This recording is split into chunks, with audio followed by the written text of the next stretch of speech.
Hello, everyone. Welcome to the book review, Letting Go, The Pathway to Surrender. We are talking about fear. And today, the topic in fear is owning the shadow. This is my favorite topic. I think this is the building block for any work, any inner work you do. There are two things: mirror work and owning the shadow. These two things will actually help you understand who you truly are. Oftentimes, we look at only our side of the story. We don't look at others' perspective. We don't look at um, what is going on in other person's life. Let's say um, my husband came from work, and usually he's a very pleasant person, but he ends up in a bad mood. And let's say that was our marriage anniversary or birthday or something. He forgot about it. I made a big deal about making a nice meal. He comes home and he's all upset and everything, right? There are two ways to look into it. If I really love him, I will start thinking, what is going on with him, right? Otherwise, I'll be like, oh my God, he forgot. I am like all telltale signs. I have all these things. I'm dressed so fine, everything. He's not even noticing. He's just in his own world. He's so selfish. He doesn't care. He changed. He was not, he used to be not like this, right? All those things. And let's say he makes it all about him. I do tell him that, okay, remember it's our anniversary. Okay, we talked about going out and all these things. Okay, let's go. He wants to do the right thing, but his mind is completely preoccupied. What if there were a layoff or a set of layoffs in his work? What if the big project that he's working on got shelved? What if whatever there was some major loss because of a bug in the product that he was responsible for? It is huge amount of pressure, right? What if a star employee quit and he has to work on finishing a project, and a lot of things, whoever is working will understand, right? So first thing is, and that is one aspect of it, like understanding others' perspective. The other thing is we trying to look at any time around our life, right? Within our life, out of so many people, so many mentalities, so many personalities, why is it that only certain personalities are around us? Let's say you like all our friends, right? My friends have very bad bosses. My friends have really bad neighbors. How come I don't have those problems? I have my own other problems, but not those. How come I don't have those, but I have others? What I have, how come my friends don't have, right? The reason is anything around us that is bothering us is because it is our shadow and we haven't accepted it. Anything that you don't accept and embrace in your life, the dark side of yours, anything you're judging out there, you're complaining about, you're judging about, that is the aspect of it that you are not, that is within you, maybe not to that extent, dialed down a few notches, but it is in you and you're not accepting it. You're working really hard not to be that way. Let's say I'm a clean freak, right? I hate dirt or mess or something. So I make sure to clean so much. I make sure my house is like always clean because I'm trying too hard out of my ways to keep my house clean or myself clean, my desk clean, very organized. That means, and I cannot tolerate, yes, I'm doing all these things good, but I cannot tolerate when I see messy things. I cannot tolerate when I see people who are really messy. I get really worked up. That's a trigger for me. It's like, oh my God, why are they like this? Irrespective of their good qualities, I'm always nailing down on their negative quality, which I do not like. They might have other negative qualities, it won't bother me. Only thing that bothers me is what I need to look into, because that is there in me to a certain extent and I'm not accepting it. Universe is showing me. And what if that person is always very close to me at work or at home or neighbor or whatever, right? They're always close to you. They're always bothering you. They're ruining your life. They're creating chaos in your life. It is time to say, and let's say that becomes even more and more pronounced. That your kids, let's say your kids, they're very, very stubborn. They're not listening. If you are not able to see the quiet side of it, like quietly, if you are not able to see it, that means it is in you and you are not accepting it. Time has come for you to accept it. Until you accept it, universe keeps on increasing the knob, increasing the intensity, saying that how hard should I hit you for you to understand this? I am nailing it down for you. You're not getting it. Until you do it, that will be a big, huge mess in your head. So anything that is becoming larger in your life, becoming more and more worse in your life, that is the part. Time has come for you to fix it, to accept it.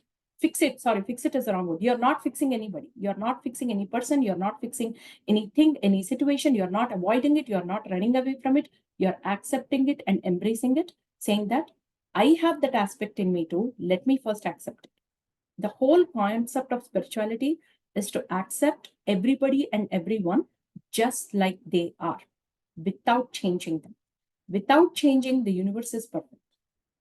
You could be very loud person, you could be very argumentative, you could be like very nasty person, doesn't matter. You are supposed to be that way to satisfy your karma, the people around you, their karma, whatever it is, you are supposed to be that way in this moment right now. It should not bother me.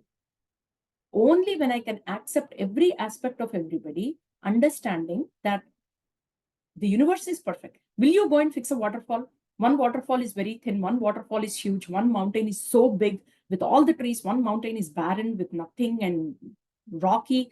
Do you go and change the mountains? No, you say that is nature. That is how nature is. That is how God created it, right? Will you go and change a desert and start putting like shrubs and flowers and water in it? No, there is a reason. There is a reason that area is supposed to be that way. And it is solving its purpose, no matter what it is. It is solving its purpose, right? That is how every man and woman and child and anybody in the universe is exactly how they are supposed to be. You need not change anything. The day we can accept that, we have achieved inner peace. That is the goal of human life, to accept everybody and everything. That is when you have gathered inner peace. Once you have inner peace, then let's talk about self-realization. You cannot talk about these things unless you do. This is the basic groundwork you need to do. So shadow work. We are doing, since January, I have been doing shadow work with a bunch of people and it has been amazing. It has been amazing. There are a couple of people in this talk who have worked on it. Maybe they can talk about it later on, their experiences. It will answer all these questions. What am I addicted to? What are my delusions? How have been ignorant? How I have been distracting myself? There are certain times you avoid certain things, no matter what. Like you avoid those things, that you have this aversion towards things, right? What projects haven't I finished? Am I truly healthy? How much have corrupt forces penetrated my life? What toxic people should I distance myself from? If any questions, when you are asking these questions that you're trying to find answers to these, it is time you need to do shadow work. Am I a victim of trauma? Have I done enough to heal? What are my deepest fears? What lessons do I still need to learn, right? So emotional development. So we all have physical development, like you grow up as a kid, you grow up and everything. Emotional, intellectual development is when you go to school, study, whatever, right? Professional development, career. What is emotional development? Emotional development is when you have worked on your emotions. You're not getting triggered easily. You're not getting bothered by negative emotions as much. You will get them, but you know how to come out quickly. But most of the emotional development is blocked by the fear of what lies buried in our unconsciousness, right? There is conscious mind, which is literally 5% of our mind. And there is subconscious mind. Something that is buried in subconscious mind can still be brought back, right? With effort. When you quiet your mind, it will come. Unconscious mind. Unconscious mind is, it is there, things are there, but you're not at all aware of it. You're not at all aware of it. So we have, honestly, a lot of people have problem and resistance in doing this work. A lot of people joined the, I don't know how many number, like maybe like I think 50 people or something. Often arguments happens are reality versus, yes, that is true. So a lot of people joined shadow work. They messaged me personally. They did first day, second day. A lot of people They didn't want to drop. They were curious. The reason I gave them enough introduction about shadow work, they knew what they were coming into, but they did not realize to listen. The concept is nice, right? To listen, like, yes, I want to do this, I want to do that. When it comes to reality of practicing it, it becomes so hard to face your own nightmares, to face your shadow, to face what is dark inside you. Because we all think that you want to think, see, our brain and ego, their entire job is to protect you. Their job is to make you feel loved. Anything that I'm saying that you're not realizing, if you get worked up with anybody who is angry, you could be a personification of peace. Everybody says, oh, he's so peaceful, she's so peaceful, she's so mature. It's just so nice. But let's say you get really worked up when your kids get very angry. Anybody who gets very angry, you get really worked up because, like, come on, you need to be peaceful, right? If I come and tell you that I think you are an angry person by nature, to a certain extent, in certain areas, you're not accepting it. That's a blow on your face. That your belief, your core belief. What are your core beliefs? If I ask you to write down your core beliefs, you'll be completely shattered when we do the exercises. You're like, what? Is this me? And you often try to blame others, right?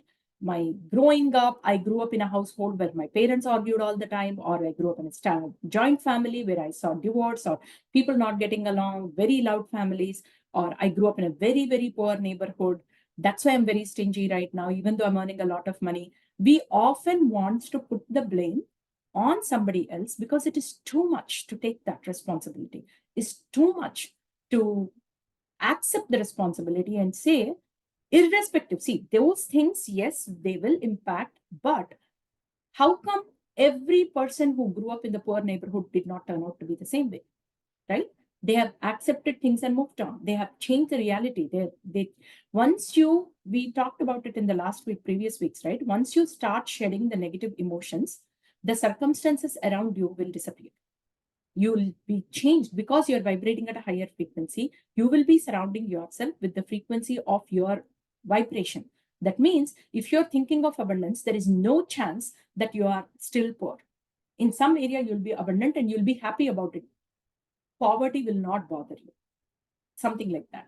So we are always scared that a lot of people in the shadow, they dropped because they got so scared. They said, I'm not in a position to know the truth. What if I won't like it? They did not do it. I told them, if you're not doing it, drop the group. Then they said, I want to understand this. I don't want to understand the concept. Maybe I'll do it later, but I'm not ready to do it right. So, and actually the shadow work, they say that if you're depressed or in anxiety, don't do this. It's because already depressed is like you're feeling hopeless, right? At that time, if you get to know more about the things that do not work for you, it's not good. You have to be at a certain level to accept, to deal with it. Like, because everything is a blow on your face, that it points out that this is you, this is you, this is you, this is you. It is going to point out to you. And it's very hard to digest that. It's a very, very bitter pill. Carl Jung, he's a psychologist in Switzerland. He worked along with Sigmund Freud. These two people have changed the psychology. They did work a lot on psychoanalysis, on the analysis of our psyche, our mind, how it works, how our childhood matters, how our shadow matters, right? And Carl Jung is the one who coined the term collective unconscious. So you can say that, okay, I used to have this question actually. I used to say that, let's say one person is very loud, very annoying, very irritating.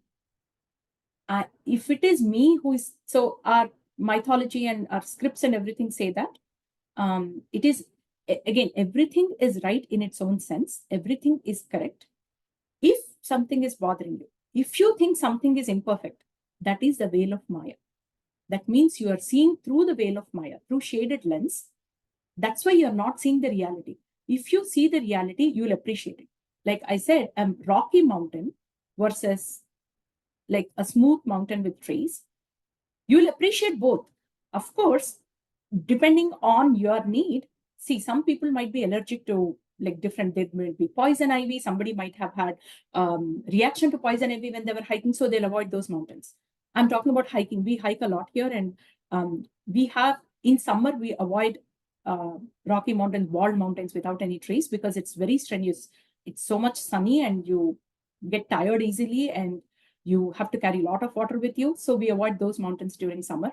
We try to go to, we live in a valley, Silicon Valley, right? It's all surrounded by mountains. So we try pick and choose which mountains we want to hike. You won't hate the mountain. You just say that the mountain is that way. I will avoid it during this season. In winter, you try to go into those mountains, because the trees, they make it even colder, right? And if it has rained, you try to go onto a very rocky mountain so that it's not very muddy and everything. And it doesn't have all the water in it. Literally, it's like, the branches and all, when the wind comes, you feel like drizzling kind of stuff. You avoid them, but you still don't complain about them. You'll not say that has ruined, this mountain ruins my hiking experience. You don't say that. You just choose what works for you, right?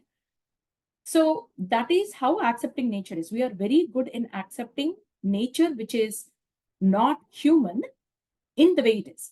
Like, rain is coming. Yes, it is rainy season. It comes. It's very cold and chilly. Yes, it is winter season. It is that way. You accept it. You adapt to it. You make your life, oh, I will go for a walk in the mornings in summer and a little afternoons in the winter. You adapt to nature, how it is. Anything that is non-human. When it comes to human people, you want them perfect. You want them to perfectly align with your sensibilities. If I am very unreasonable person, you better be reasonable person. You better be quiet when I'm very talkative. You better be very peaceful when I'm very angry person, right? Because we want people to like us. We want everybody to like us how we are. We want people to show sympathy to us, but we will not be that way, right? So Maya, if the same concept about nature is about humans too. Humans are created by God as well. They are God's creation. Universe is creation. How can they be imperfect? One thing you need to always keep in mind is universe is so very well packed and planned and everything. Any small disturbance anywhere will make chaos. All the planetary positions, the planetary movements, it will create chaos in the universe if there is a disturbance in the force, so-called force, right? If that is true, which I think it is true, then whatever is happening around me, you come and you slap me out of nowhere. You are an abusive husband. You are an abusive person. You are a very nasty boss. You are very stubborn kid, unreasonable kid. You're still perfect in this sense of the time. If I am reacting to it and not responding, what is the difference between reaction and response? Reaction means I'm quickly acting towards whatever you're saying without involving my intellect. I'm reacting to it, right? Response means we all have vichakshana jnanam, discriminatory intellect. We know what is good and what is not. We know why you are acting. If I involve my intellect, if I exercise my intellect, I can think, did he have a bad day in school? Is he trying not to tell me something? Let him be, we'll see what happens. Let's think from their shoes. Let's keep ourselves in their shoes, what they are going through. The moment you say that, you will calm down, you will respond, you will not react, right? So then you can ask, if universe is perfect, my older son always asks these questions. He says that if world is perfect, how do you explain genocide? How do you explain tsunamis, like completely washing out cities? How do you explain those? Like, what is your justification? You're saying universe is perfect and you have to just accept it? No, that yes, still they are supposed to be done that way. Why? Because we know in the universe, even stars, even sun, it is going to die, right? The sun, like the sun we are experiencing today is not the only sun. We will have suns. All the planets, they have births and deaths. They get within the universe. There are stars that are born and the stars that are absorbed in the black holes and everything like that. Everything that has life, that has born. We say that the universe or Earth came into existence with the Big Bang theory, right? That means the fact that it came into existence, I was born on a certain day. That means I did not exist before that, right? My father died on this day. That means he does not exist now. Where did he go? right? Where did he go? Where was he before he was born? That is the cycle of life. Everything has a cycle of life. Because of that, there are things that happen around us. Because of my dad's death, certain disturbances happened in our family. That is supposed to happen. How do you explain that? How do you explain the agony my mom went through when my dad passed away? It is supposed to happen. Momentarily, it might feel like chaos. It might feel like God is not fair and all those things. But it was supposed to happen for the next chapter in her life, in our lives, how it impacted, how the direction was supposed to go this way and segue, it went this way, detour. We had to get hit with that trauma. Otherwise, our lives were going this way. We had to be hit to change our direction. Otherwise, if we get small indication of change this direction, it won't happen. It had to change it immediately. Life throws you curveballs, right? So all those things, I cannot explain the bigger aspects of it, but still somehow it is perfect. That's what everybody says, right? Now, if everything is perfect, why am I not accepting? That means the fault is in me. I have to, it's not again a fault. It is not again a fault. It is like in first grade, you know addition. You don't know multiplication, subtraction, division, algebra, calculus, and everything in first grade. Does it mean you are faulty? Does it mean you're not smart in math? No. It is just that you haven't learned yet, or you haven't matured to learn the topic yet. That does not mean calculus does not exist. That does not mean algebra does not exist. It just means that you have not reached there to learn it yet. So we all have to learn. We have to learn to embrace ourselves. Ramana Maharshi's who am I? Ninnu Nigu Telsko. Understand who you are. It does not say learn this. It does not say, Ramana Maharshi never says learn something. He says understand who you are. You are everything. You are a whole person. You are a conglomeration of a lot of things. It's just that they have not been come into your consciousness yet. You don't know your true potential. Nobody says you haven't, you'll do some things to gain this. No, it is the true potential is within us. We do not realize it. We do not realize our capacities to entertain that, to go and take risks, right? That is what it is. So Carl Jung did the psychoanalysis and coined this term shadow work and collective unconsciousness. So collective unconsciousness is, I see a person like that. You also see a person like that. And let's say, if you don't see the person like that, I'll come and say, oh my God, he's so loud, don't you think? And let's say you respect me. Like, yeah, that is true. And let's say you don't get bothered by him so much. Like, yeah, whatever he is something, how does it matter? But then I come and constantly keep telling you, I'm venting out to you, you'll start seeing things which you didn't bother you first. And then you'll go and tell somebody else. That's how collective unconsciousness, everybody sees that as we all know he's a bad boss. That's how it happens, right? The self cannot become healed and whole unless we take a look at and acknowledge the shadow. I was reading Kathopanishad, I'm still reading it. And in that, one of the slokas says that a person becomes whole in Atmajnanam, right? Self-realization. It is said that a person becomes whole when he or she accepts all the dvandvas in them. Dvandva means pair of opposites. Dvandva means two opposites. Heat, cold. Peace, angry. Loud, quiet. So any person has all of the qualities in them. Some qualities may be heightened, some qualities may be dormant, but only when you realize and accept that for me to be a whole, this is only my half. If I say, tell me about you. I'm a very confident person. I'm very strong. I'm physically very fit. I am this, I am that. So are you telling me you were never physically weak? Are you telling me that when you got COVID or when you got some viral fever and you were on bed, you were not weak at that time? Are you telling me that you're never quiet? Are you telling me that you're always strong and brave? When your little baby was born and the baby was diagnosed with something, or you as a woman had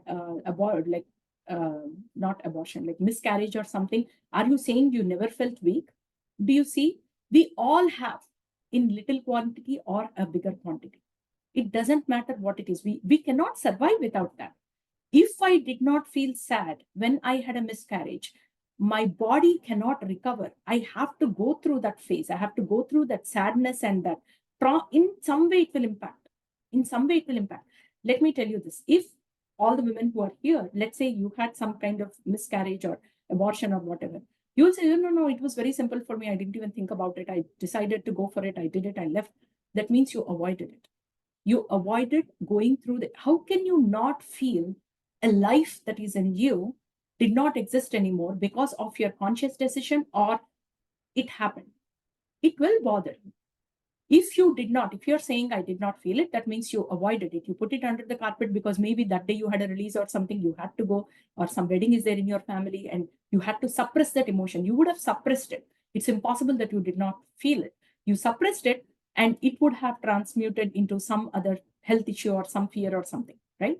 So we all have it. We have to accept both positive and negative in us to become whole. When you become a whole person, you will not judge others because you know that is there in you as well, right? Buried within us all is everything that we most dislike admitting about ourselves, right? And the thing is, the people around us, what we don't like is we are projecting our shadow. Shadow is a dark aspect of us. We are projecting our shadow around us. If you see somebody is unreasonable, first think, is there any time I would have acted that way? First thing. The other thing is, why is this bothering me? This person always has been this way. Sometimes you will see that, childhood, we were best friends. Later on, that person started acting so weird. I mean, I cannot even believe I was best friends with this person. I cannot just handle that person anymore. That means you developed some aspects of it. You created, you shut down, you buried in a treasure and you locked it and pushed it around a shadow. That person represents that shadow. That's why you're not able to stand them, right? We project our shadow onto the world and condemn it and see it as evil. We see them as evil, thinking that our problem is to battle with evil. And now we'll say, my job is to battle the evil. I am the Messiah, I am the God. I have to save all of you people. I have to save my family. I have to do this. You take on the burden of saving yourself and the world from the evil. You just have to save yourself. That's all it is. So how does shadow work? You acknowledge the presence of such thoughts and impulses in yourselves, right? And then once you acknowledge, those thoughts and impulses will become quiet. That means you will not get bothered by them as much. They are no longer unconsciously running you. Otherwise, they are unconsciously, the dark side of us is unconsciously running us, right? Now, and the shadow has a lot of power.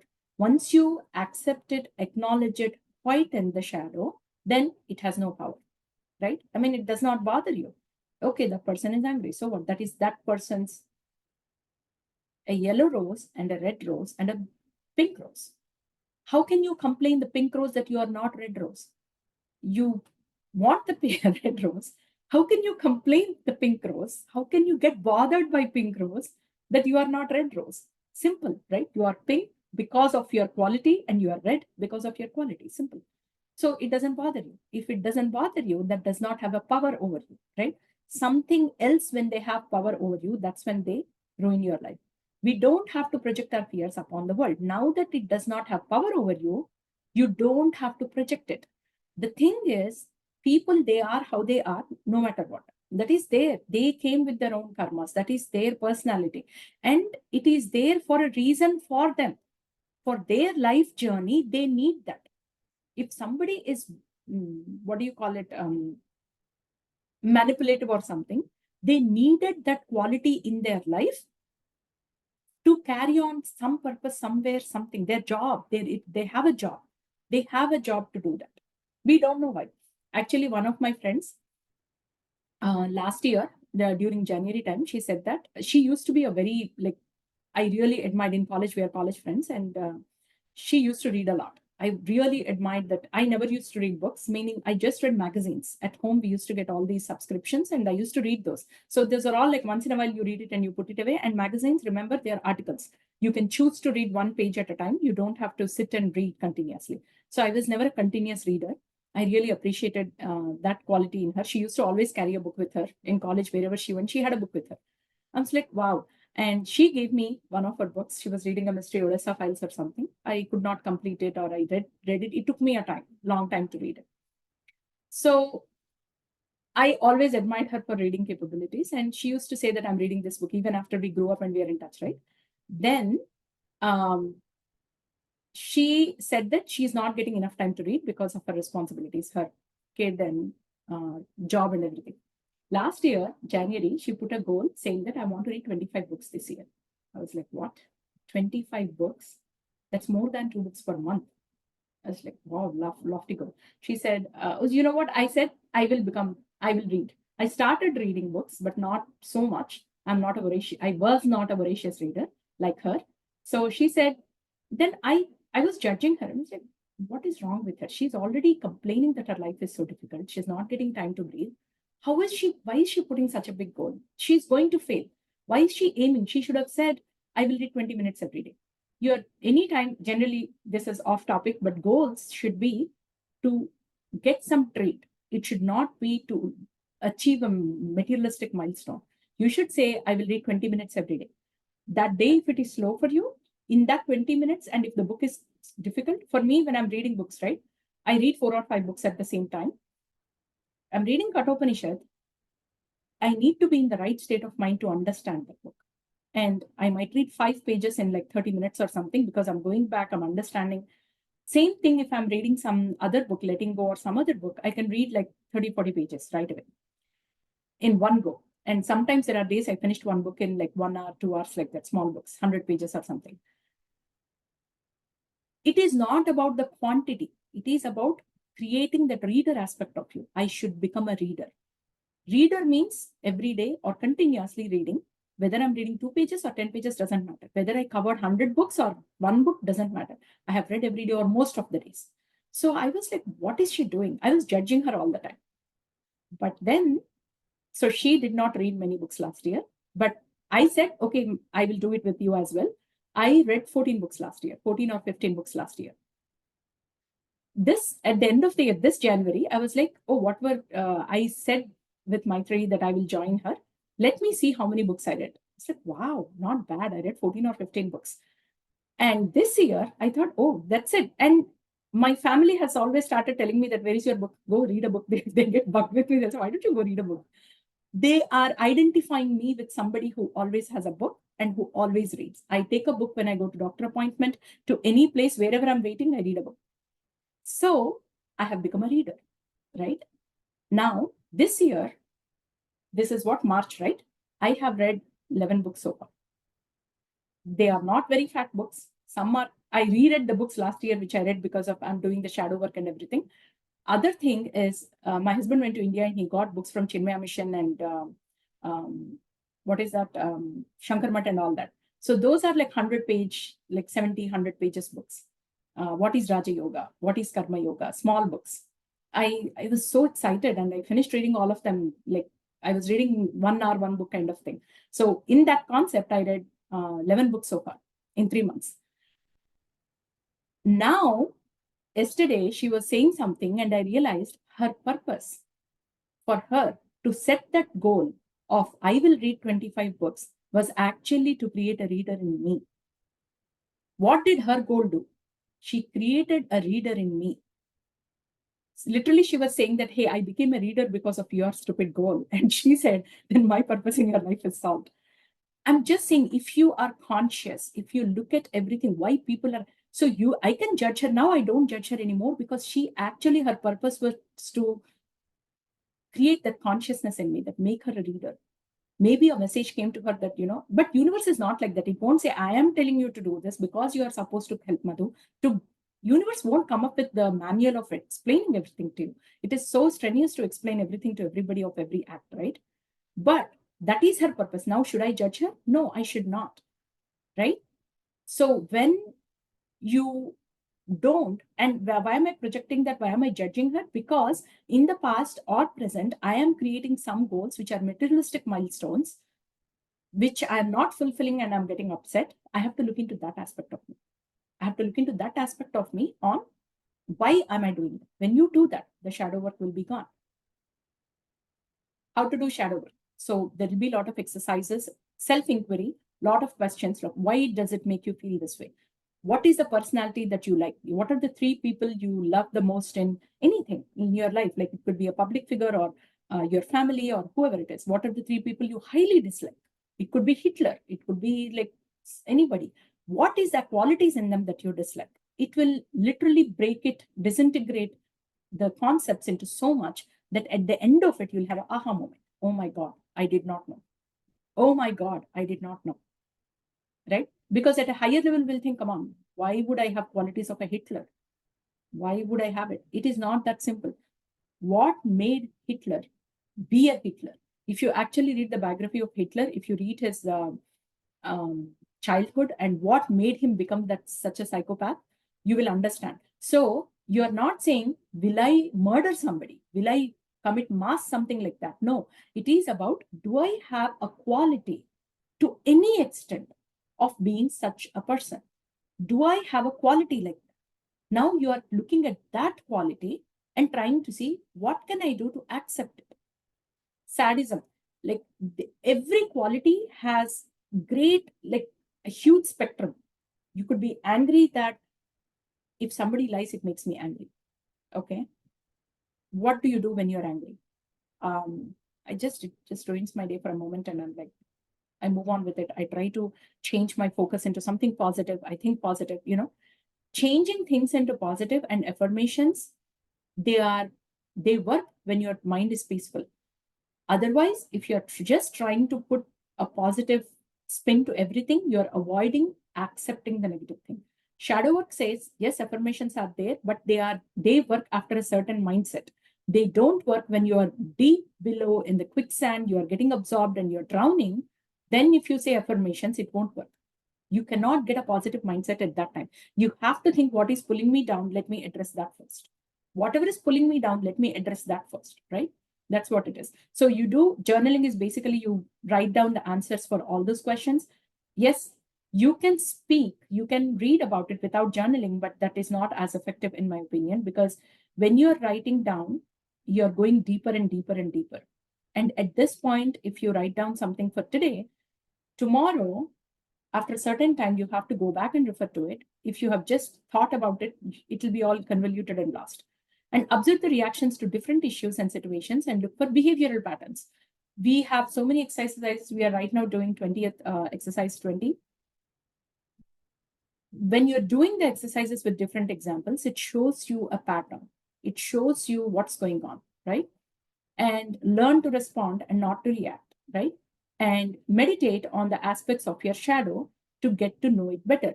For example, some questions you have, your conscious mind is so chaotic that it will not give you any answers. No, I'm not. I never get angry. Okay, close your mind, meditate, quiet your mind. You will get answers on were you ever angry in your life? You will. Obviously, any person they say, I was never angry in my life, I'm like, what? I will beat the hell out of you to make you angry. How about that? Right? So it's impossible not to have all the qualities. Everybody has it. It's not, we are not human if we don't have those. Practice emotional inquiry. Why do I feel like this? Why does that trigger me? And why do I react this way? These are the things you do to do the shadow work. And next, the biggest problem. What do others think of me? What does the society think of me? I cannot do this. I laugh very loud. I cannot laugh like this in public. What will they think of me? They'll think I'm hysterical or crazy. A girl, especially our girls in a lot of cultures, they are told to be quiet, to be, oh, boys can do that. You cannot, don't yawn in public. Don't do this. Don't laugh so much. Don't cross your legs. Like sit nicely. Make sure you're all like well dressed and everything. So many things. So it makes us, it is in our culture. It is literally, we are drowning in that of what people will think. If I go to a party, oh my God, this party was like this. I didn't know, what will people think about me because I'm not dressed to the occasion, right?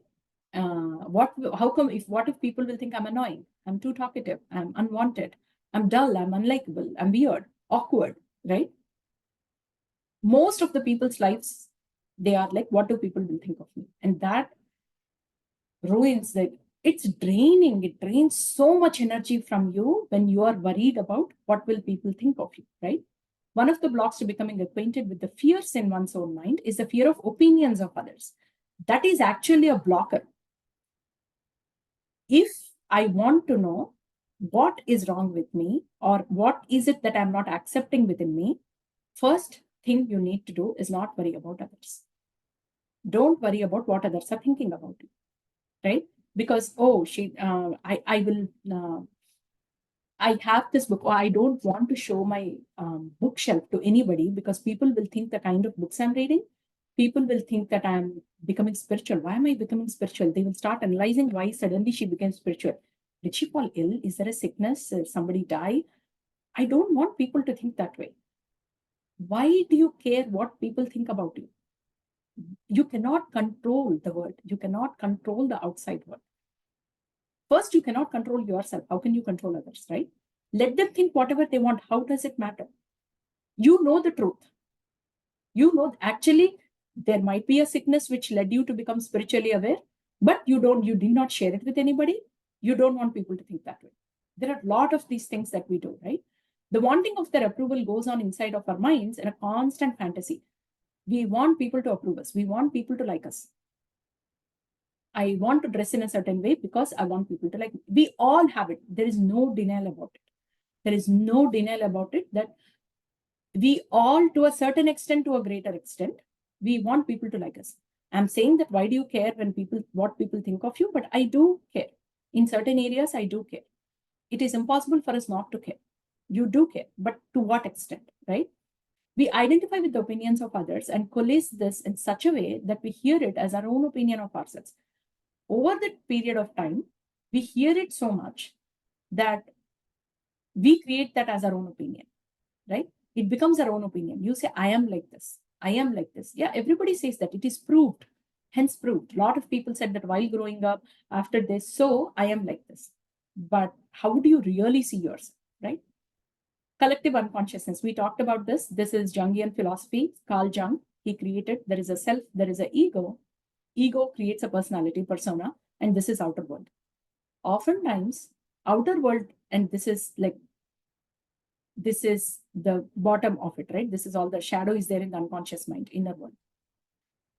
We do not touch the shadow. We don't want to touch the shadow because it is unconscious. It is not very obvious. It is not very obvious what my shadows are. If you know me, you will, if I tell you that this is this, then no, come on. You're not like that. I don't know what you're thinking about. Let's say you really like me. Then if I say, you know what, and let's say you really appreciate one quality in me. She's very authentic, or she's very this, or she's very that. If I tell you, I realize that I'm not very authentic in these areas. You're like, no, that's not true.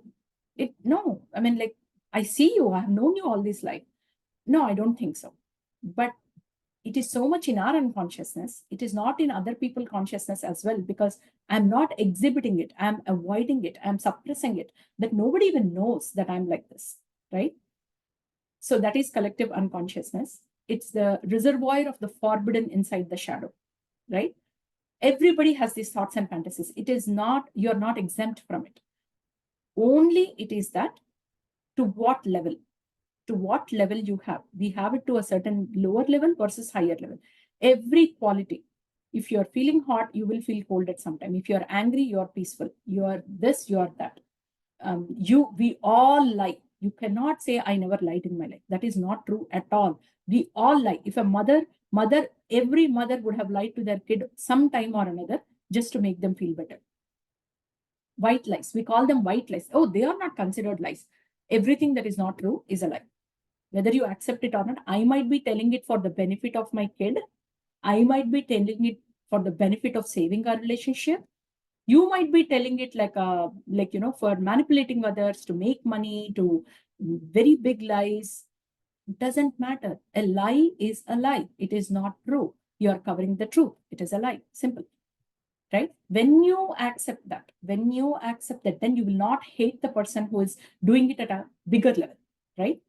Everybody secretly harbors a fear that they are dumb, ugly, unlovable, and a failure. Especially in the social media, we take pictures, oh my God, and you immediately compare your picture with others and will say, I'm not looking as good as her, but I think in person I was looking better. Everybody in the party was saying I was looking better. How come the photo is not doing justice to the pictures? I mean, like, if we go into it, somewhere the other, whether it's a guy or a girl, it is not that, oh, girls are too much into this. No, everybody Kids, girls, boys, men, women, old men, everybody is so conscious about everything, everything. The unconscious mind. So this picture, if you see, right, this iceberg, you know the concept of the iceberg, right? There is much more to it that you don't see. What you see is called the tip of the iceberg. It is literally the tip. There is so much more hidden under the waters. The tip of the iceberg is our conscious mind, right? That is where our thoughts and perceptions are. Now, the middle of the iceberg is the right away what is hidden beneath the water. Immediately, if you say you do scuba diving or something, to go to a certain extent, you can see this. These are memories and stored knowledge, right? You can, it is not in your memory. Oh, I don't remember her name, but I know she was in my 10th grade. Let me think. She used to sit in. You try to collect all the memories around that, and immediately it strikes. So it is there, but it is not in your conscious mind, but you can pick it up. You can pull it up, right? That is called stored knowledge and memories. Then the unconscious. Unconscious is the fears, the unacceptable desires, violent motives, irrational wishes, immoral urges, selfish needs, shameful experiences, traumatic experiences. They are all hidden in the unconscious. We are not aware of these. We are not aware of this. Some things we are aware of, some things we are not. And when we are doing the shadow work, when we are bringing up the unconscious to the conscious, there is no need to be like melodramatic or very self-critical about it. My whole life. I believed that I am a peaceful person. I cannot believe that so much anger is stored in me. And you don't have to melt down. It is just that you're human. You're accepting you're human. When you were not accepting, you were not human. It is impossible to have a human life without having all of the qualities within you. You could be God. You could have been God. You are human. The fact that I am here, and even very like, the great people, spiritual leaders and everybody, to stay in human realm, they have to have some karma. They have to do some deeds just to stay here. Otherwise, they cannot stay here. But they're very conscious of it. They consciously chose what to do and what not to do so that it can be cleared very quickly. They're conscious of it. But karma bhumi, the earth is where everybody has some kind of karma associated with it. You're human, you will have everything. You just have to accept it. First, accept that I am everything. I am everything. I am good, I am bad. I'm positive, I'm negative. I'm very everything. I have ups and downs in my life. I am human, right? While your intellect went to, okay, this is very, very, I love this phrase. While your intellect went to prep school, your unconscious mind remained in the jungle where it is still swinging in the trees. You know how we see people who are very uncouth and unruly and say you're like an animal, you're not at all polished? Our intellect, human intellect, our intellect, ego, it went to prep school. You know what is a prep school? It's like SAT prep and everything. You went to like really high levels of school. It is very polished, but your unconscious mind is somewhere in the jungle, very unruly, and that is how unconscious mind is. Our shadow can empower us. If you actually, our shadow is not a bad thing. Our dark side is not a bad thing. If you actually embrace your shadow, if you come face to face with your shadow, understand your shadow, it can actually empower you. It can make you a better human being. It can make you empathetic person. It can make you a pleasant person to stay with for other people around. To confront a person with his own shadow is to show him his own light. There is one, this Donald Walsh, he created a book for kids called The Soul and the Sun. It is such a beautiful book. It's a small book for kids where you cannot understand light, the power of light. If there is, here, look at this, right? Literally look at this. On this page, if this dark side was not there, would you have seen the light side? Because it got merged with it, right? You see only the shadows are what you're seeing here. Literally, this part got merged with the light of the background of the slide. You cannot see it. You can know that you are good. How do you know that you are a better person? It is all comparative and relative. I am not so angry. I don't have so much anger in me because my husband is always angry, or my dad is always angry. My brother is always angry. You have somebody to relate to. You say that person reacts it this way. I don't. That is why I am this person, right? You need a comparative thing to know that you are this or you are that, right? And the comparative things, the dark side in ours is what shines the light within us as well. If you do not embrace the dark side, you cannot embrace the light in you as well. You don't know your positive qualities enough if you did not embrace the dark side of yours. That is what sheds the light on your light side, right? Looking at the shadow is not a time to get mad. Don't get mad about it. Don't get upset about it. Sometimes it is really when you're doing that shadow work, right? The exercises, you will be like, you are getting upset with such people. You're so judgmental about things. The moment you realize that that is your shadow, you have an aspect of it, it rattles your brain. You need some time to pause. We used to do one exercise every day. People said, you know what, we need 3-4 days to do this. This is too much. We cannot handle this, right? So, but don't get mad. It's like if your kid, right? If your kid threw a cup of water or something on the table, do you get mad at them? They're already so scared and worried. They don't know. You'll say, you know what, it's okay. It's okay. It happens. We'll clean it up. That's how you have to treat your mind and body too. Like it's okay. It's okay to realize that you are filled with anger. All this stored up anger is there. Actually, I was very surprised when I went to see a therapist once. Her first thing was, there is so much anger built up in you. I'm like, how did you get that? I had no idea how she came up with that. Then she explained the reasons. Like, the reason you're behaving this way, something was bothering me. Then she said, it is because there is a lot of stored up anger in you. So at work, we have this mental health the thing. We have 6 sessions that we can take per year, and work related issues and everything. So I went and I was like really upset about something, but I did not know I was upset about something. I was curious. I wanted to take a session and see how will this help, right? So I went and like she was talking, tell me about yourself. What do you do at work? How is your everyday at work? Why don't you walk me through this? I'm like telling us, like, I just went there to explore. And it's like, and then she said, oh, and then slowly as I was speaking, I didn't know what I said. Now it's been like some time. I don't remember what I exactly said. Then she said, oh, I see there is a lot of anger stored in you. And she's speaking so softly, so nice, such a pleasant person. I see that there is so much anger stored up within you. It's like, what? How can you say that? With how I was saying, and she said, when I was saying certain things, I was sighing a lot. I said, this project, we worked so hard for 3 years. And I cannot even tell you, they stopped it. We spent $100,000 on it. And this is what happened. And when I was thinking, it seems I was sighing a lot. When I was telling some facts about the project, I was sighing a lot. And she said, come on, release all that anger. You have so much stored up anger because of all the resources you spent. You could have done something else during that time. You did not do. You have so much stored up anger. It's like, wow, right? Now I need not beat up myself saying that, oh, did I get so much angry about this? In a industry, always it happens. There are projects, they get shelved. This happens, that happens. Why was I so angry about it? Don't try to analyze that.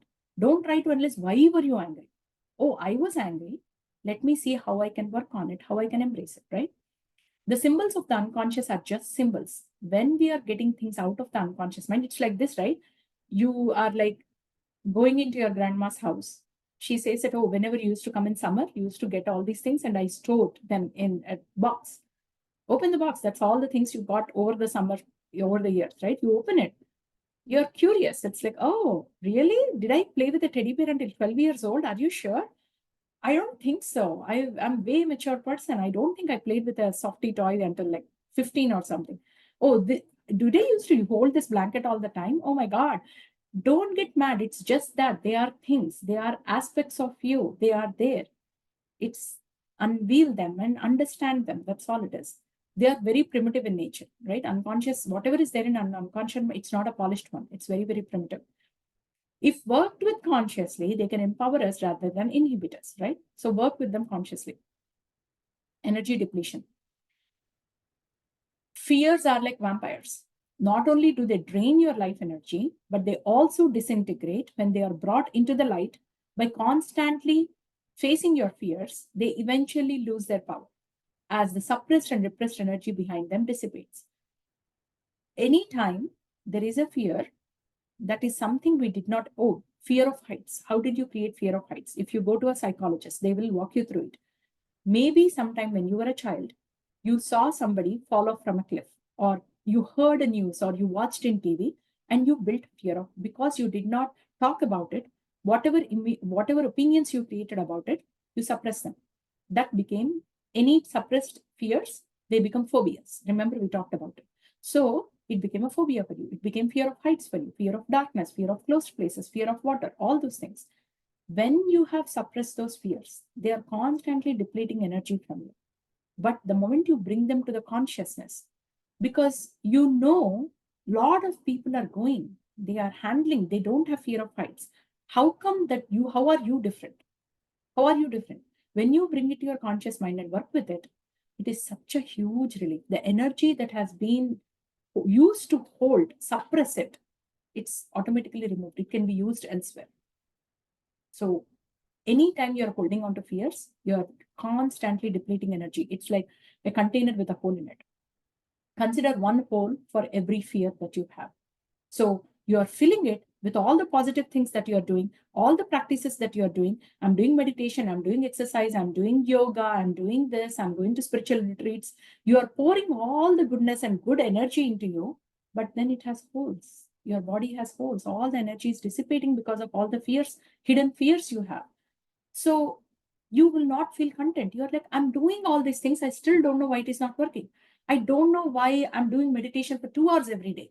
I have no idea why it's not working. Why am I still like this? That person said she does meditation 5 minutes a day and she's seeing amazing things. How come I'm doing for 2 hours and I'm not seeing anything? Because you have a lot more fears than the other person, and it is constantly depleting, depleting, depleting. It is not how much you're putting in. You know how they say it's not how much you earn, but how much you save. So it's like that. First, fix. Yes, you're doing all these things. In my opinion, stop doing those. Fix, put patches, fix your holes. That makes you like, okay, now I have, it's just common sense, right? If you have a container with holes, will you pour water on it? You will first stop pouring water. You will take it away from the source of water, from the tap. You'll say, oh my God, it has holes. What do you do? What do you do first time the moment you figure out something has a hole? Either you get a new container, or because we cannot bring a new me, I have to patch the holes. Patch the holes. Make sure after you patched it, it dried. Let's say you put a glue on it, a tape on it, something. Make sure it is secure. Try it with little bit of water and say, are the holes gone? Are the holes gone? Are the holes gone? Then now let's resume this. Otherwise, you're putting so much effort into positive things, but the negative things are draining you. Like, the negative things are more, the fears are more than, if you're putting, let's say, 100 units of positive thing in you, but there are 500 units dissipating every day. What is the point? Net loss, right? You'll not feel better about it. So think of it that way. So first work. That's what when I was reading Kathopanishad, I told Rajesh, that my husband, that, you know what, I'm not going to do this. I'm not going to read Bhagavad Gita. I'm not going to read this. First, I'm going to do shadow work. I'm going to do this. And I'm going to do in yoga. I'm going to do yamas, niyamas. It is, and sadhana panchakam. This sadhana panchakam is by Sankaracharya. It is 8 slokas, panchakam, sorry, 5 slokas, 4 lines each. Within each line, there is 5 things that you can do, like, saucha, be clean, meditate, pray and exercise, eat right food, nutritious food to your body, basic things. What you do when you become a sadhaka means I am practicing. Sadhana means practice, right? Sadhaka means a person who practices. What am I practicing? It's not about spirituality. I'm practicing being a good human being. First, if I become a good human being, then I can think of pouring something new. First, let me patch all. I don't shower every day at the same time.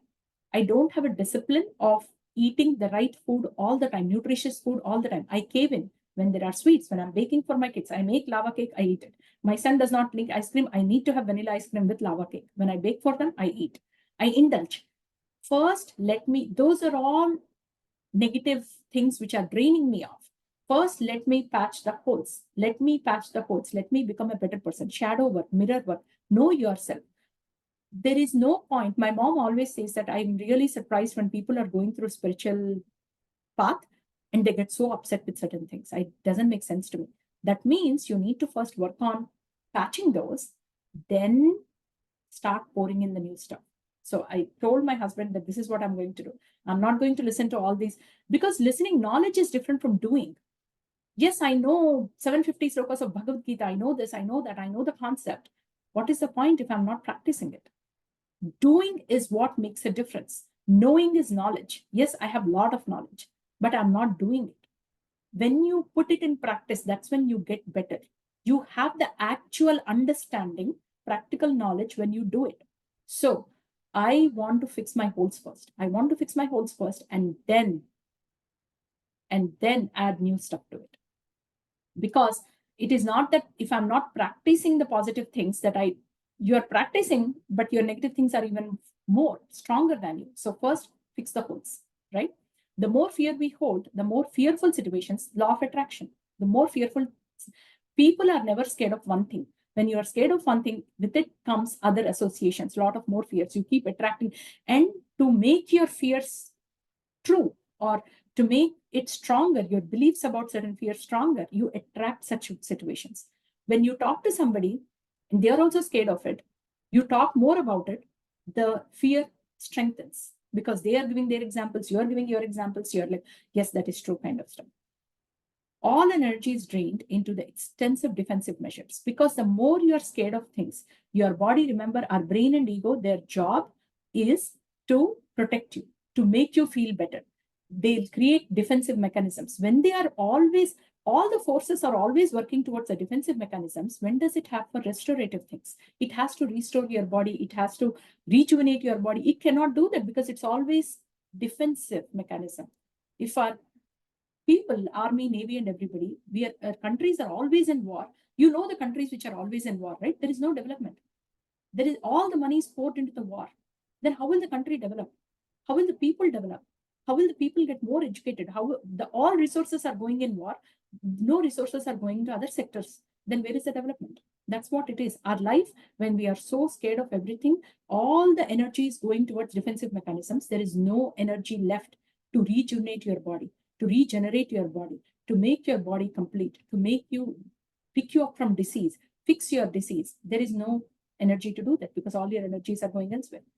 The willingness to look at a fear and work with it until we are free of it brings about immediate rewards. That's what shadow work is all about. You're looking at a fear. You're first of all willing to look at a fear. That means that itself needs a certain state of mind. You're looking at it, then you are clearing it until you reach the bottom of it. You're not just clearing one superficial layer of it. You're digging deep, digging deep, digging deep, completely clearing it. Then the benefits you reap are immense. Suppressed and repressed fear. We talked about it, right? I could either hang on to fear or hold on to faith, but I could not hang on to both. People who say they're very devotional, they pray to God a lot. They are like, they completely believe in God. If they have fears, that means they don't. Their devotion is wrong. They don't know what is devotion, because devotion means you're completely putting faith. What is faith? Faith means believing something that does not exist. I cannot tell you for a fact that Lord Shiva exists, but I have belief in Lord Shiva. I know that Shiva will come and protect me when I am in trouble. I cannot tell how, I cannot tell where, I cannot explain anything about it, but I have faith in it. When you have faith in Lord Shiva, when you put Lord Shiva at a pedestal and say, you are God, you are superhuman, you are supernatural, then why am I scared of things? See, gravity is something we don't see, right? Do you know if gravity exists? No. You believe it because of the experience you have. Because you believe in gravity, you walk free. If there is no gravity, you cannot walk, you will float, right? Because you believe in gravity. Have you seen gravity? No, but you have experienced gravity. Similarly, we all would have experienced Godhood, God nature, because how do you explain? Like all of a sudden, randomly, if I'm walking across the street, somebody would have pulled my hand behind and a car would have went. If that hand did not pull me back, I would have died in the accident. I'm pretty sure all of us would have had some near-death experiences, some very close encounters. How did you miss that? Who is that random stranger who pulled me? Or how did my mom even know to pull me back? That is, in my opinion, when I can't explain something, it is God. That's what my son, when he was 14 years old, I asked him, do you believe in God? He said, when science fails to explain something, I will then move to God. That's what God did. That is what it is. You cannot explain it, but you have faith in God, right? When you have faith in God, fear does not exist.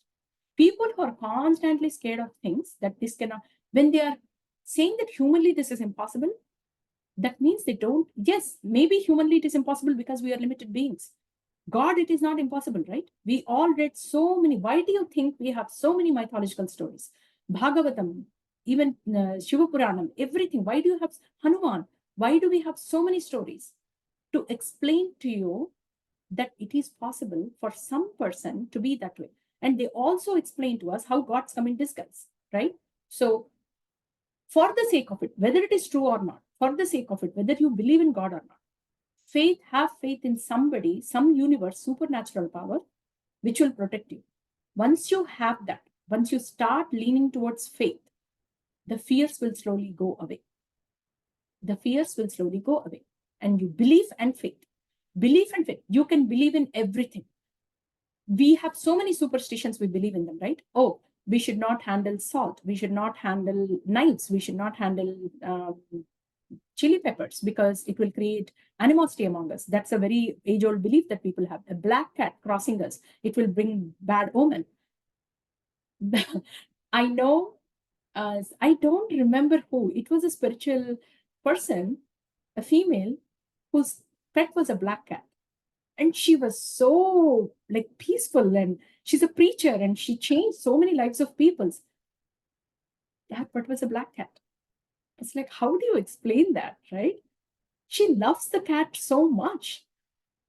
I mean, that just tells you that it is a belief, and there is nothing wrong with belief. You created a belief, and you thought it is true, and it becomes true in your life because it has absorbed in every cell of your body that belief that it will make it. When bad cat goes, you think a bad thing will happen, and every day for all of us, good and bad, everything happens. You slip. When you go and you slip in water puddle or something, it rains, you slipped.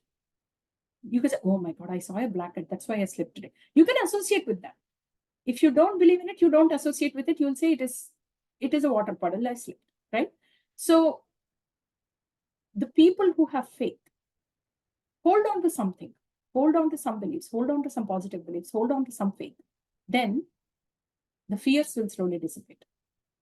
We have a reservoir of suppressed and repressed fears. It spills into all areas of life. It colors all our experiences. It impacts our health. It decreases our joys in life, right? And sustained and chronic fear gradually suppresses the body's immune system. That's when we get autoimmune diseases, right? And it impacts the energy flow among all the chakras. The blocks are created, emotional blocks, emotional traps. That's what all the healing methodologies are about, on taking those traps up, right? Does fear keep us alive? Yes. Fear keeps us alive. That is true. We need fear. Fear is a very, very important thing. If there was no fear, I would go and put my hand in fire. I would go near a snake and I would not even get scared. Fear is a survival mechanism. It actually helps us survive from dangers. It is built into our system. But to what extent should we take it, right? Fear is associated with a whole set of survival mechanisms. Fear keeps us alive, but I also know that fear can keep us from living a fulfilling life. If you're scared of every small thing, I'm scared of rain, I'm scared of heat, I'm scared of darkness, I'm scared of height, I'm scared of this, I'm scared of that, then there is nothing, you are not enjoying your life, right? It is fear and guilt that bring about diseases and failure in every area of our lives, right? That is what it is. Love or fear. So the difference is fear causes us to panic. Love leads us to have faith. Fear causes us to worry. Love leads us to find peace. So there is this whole list. We all know when fear, it causes us to fight. Love leads us to find solutions, right? A lot of things. So take the same protective actions out of love rather than out of fear. So you can say that I'm scared of this. Like, you could be scared of heights, or you could be lovingly say, this is a height. You have to be cautious. It is okay to be cautious and not be scared. It is okay to take a calculated risk instead of getting scared and not doing it at all, right? And instead of fearing about disease and death, serve others out of love, not with the fear of losing them. So everything, when you replace the fear with love, it changes your perspective. It changes your life. It makes you peaceful. It makes you calm, right? Be polite and courteous to strangers because we care about our fellow human beings rather than because we fear losing their good opinion on us. This is the right thing to do. If I don't do this, God will punish me. Don't be that way. Do it because it's the right way to do it. Do the right thing, right? When you're doing the right thing, you're doing it out of love. I choose out of love, not fear, right? Do a good job because you want to be good at it, not because if I don't do a good job, I lose a job. That is fear. If you're doing it because you will lose a job, that is fear. If you're doing it because you want to be your best, that is love. Accomplish more by cooperation, not by competition, right? Like, let's collaborate. Let's collaborate and work. Drop the silos at work. Let's collaborate. Instead of this, no, I'll keep this knowledge to myself. If I tell you we both are aiming for a promotion, you might get it, I might not get it. That is fear, because fear of loss. I might not get the promotion. Instead, let me do my best. May the best man win, right? Drive carefully just because you don't want to create chaos in the road, not because you're always scared of accidents. People actually often, when they make accidents, right, they get scared to even come back to driving again. Be compassionate, not fearing God's punishment. Be nice to people just for the sake of doing the right thing, not because if I'm not nice to you, I will be punished. I will have sinned. Don't do that. Just, it's a burden. It's a burden to always think of fear for everything. It is joy. It is smooth, go with the flow kind of thing if you do the right thing just for the sake of doing it. That's where I end my talk today. Next week, we are going to talk about guilt.